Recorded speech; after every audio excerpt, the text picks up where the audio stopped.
안녕하세요. 스마트 물류 시스템 개발회사 화물나름입니다. 오늘은 2024년 화물물류 시장 동향을 살펴보겠습니다. 첫 번째로 화물자동차 운수사업법 일부 개정 법률안 발의, 두 번째로 화물물류 시장의 업무 자동화 도입, 세 번째로는 정부의 화물물류 사업 지원 방향에 대해 말씀드리겠습니다. 화물자동차 운수사업법 일부 개정 법률안에 대한 내용을 살펴보겠습니다. 핵심적인 내용은 세 가지입니다. 표준운임제 시행을 예고했고 최소 운송 의무가 강화됩니다. 최소 운송 미달 시 일부 정지 없이 즉시 감차 처분, 종량제가 아닌 차량 번호별 감차 처분을 예고하였습니다. 이 내용들은 지난 2024년 7월 제416호 국회로 새롭게 시작되면서 재발의되었습니다. 화물차 운수사업법 일부 개정 법률안에 표준운임제 도입과 최소운송 의무제 대상 확대 및 운송 의무 기준을 차량별로 적용하는 내용을 담고 있습니다. 이 중에서도 지입 전문회사 제재 내용 중 차주에게 금전을 요구하거나 수취할 경우 사업 정지와 해당 차량에 감차 조치한다는 점, 최소운송 의무 강화에서는 최소운송 미달 시 일부 정지 없이 즉시 감차 처분, 총량제가 아닌 번호별 감차 처분한다는 점 주의하셔야겠습니다. 화물나름이 블로그에 오시면 입법 예고나 고용산재보험 안내 등 화물 물류에 관한 전반적인 소식을 보실 수 있습니다. 많은 참고 바랍니다. 두 번째는 화물물류 시장의 업무 자동화 도입 움직임에 대해 말씀드리겠습니다. 화물물류 시장 디지털 전환 현황과 RPA 업무 자동화 도입 현황에 관한 이야기입니다. 화물물류 시장 중 화물 정보망 미드마일 운송 시장은 디지털 전환이 1차 완료되었습니다. 전국 24시 콜화물, 원콜, 화물맨과 같은 초대형 화물 정보망에서 스마트폰을 기반으로 디지털 전환을 선도하고 있습니다. 배차 신청과 취소, 운송 정보 전달, 인수증 사진 전송 등 모두 100% 스마트폰을 기반으로 업무에 활용되고 있습니다. 그에 따라 스마트 시스템을 통한 업무로 전환이 되고 있는데요. GPS 위치 완제, 가상계좌 송금, 결제, 전자세금 계산서 발행, 인수증 사진 전송, 표준운임 업무 표준화 수행 등 업무가 모두 전산화되었습니다. 대형화된 화물 정보망을 통해 이미 1차 디지털화가 된 미들마일 시장에 대기업이 진출하면서 화물물류 시장 디지털화를 촉진시키고 있습니다. SKT, KT, LG U+, 카카오 모빌리티와 같은 IT 대기업이 모두 미들마일 시장에 진출했습니다. 이렇게 디지털 전환이 1차 완료된 시장에 대기업들이 진출하며 고도화시키고 있기 때문에 기존 사업 운영 형태의 유지가 아닌 시대 흐름에 맞춰 업무 자동화를 준비해야 하는 시점으로 RPA 도입 관심을 가져야 하는 시기로 보고 있습니다.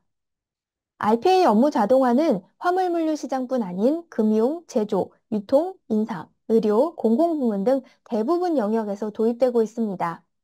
대부분의 산업 분야에서 절반 이상의 도입률을 보이고 있습니다. 화물물류 시장의 디지털은 이미 1차 디지털화가 전환되고 지금은 고도화되고 있습니다. 다양한 기업들이 IT를 활용하여 업무 자동화를 도입하여 물류 효율을 극대화하고 있습니다. 많은 영역에 RPA가 도입되며 업무 자동화를 하고 있는 기업 간의 시스템 활용, 네트워킹 협업이 이루어지고 있습니다.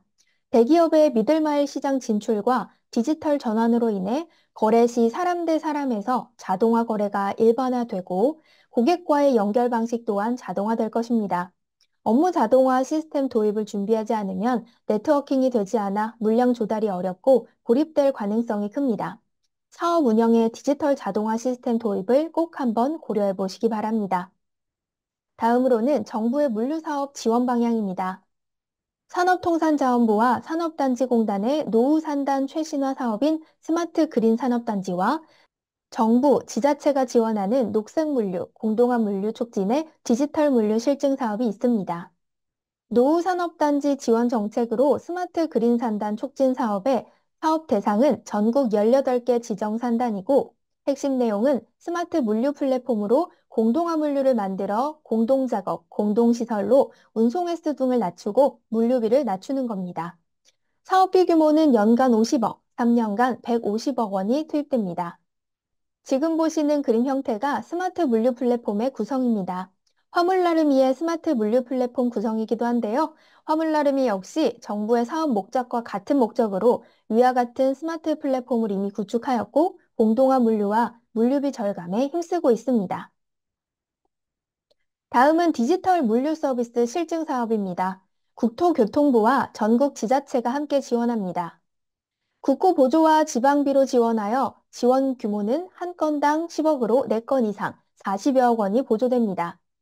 생활물류산업발전법을 기반으로 한 디지털 기술 기반의 도시물류 시스템 개선 목적으로 경쟁력 있는 사업 모델 발굴, 국내 물류사업 경쟁력 강화에 기여하고자 합니다.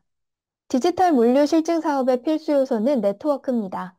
길에서 택시 잡기가 어렵고 전화 콜센터로 택시 잡는 모습이 사라진 것처럼 지금까지 사람과 전화하고 사람이랑 거래를 했던 모습이 이제는 자동화로 당연시 될 것이고요. 아날로그 방식의 사업장을 빼고 모두 다 연결이 되어 스마트 물류 시장에서 물량을 받으려면 디지털 시스템으로 운영을 하셔야 합니다. 보시는 바와 같이 정부와 지자체가 협력하여 다양한 디지털 물류 서비스에 관심을 갖고 있고 실증 사업으로 다양한 시도를 하고 있습니다. 현재 개별적으로 거래하던 운송 물류가 공동화되면 공동화 범위 안에서만 물량 거래가 이루어지고 외부에서 거래 비율이 낮아지게 됩니다. 앞으로는 공동화 물류에 관심을 가져보셔야겠습니다.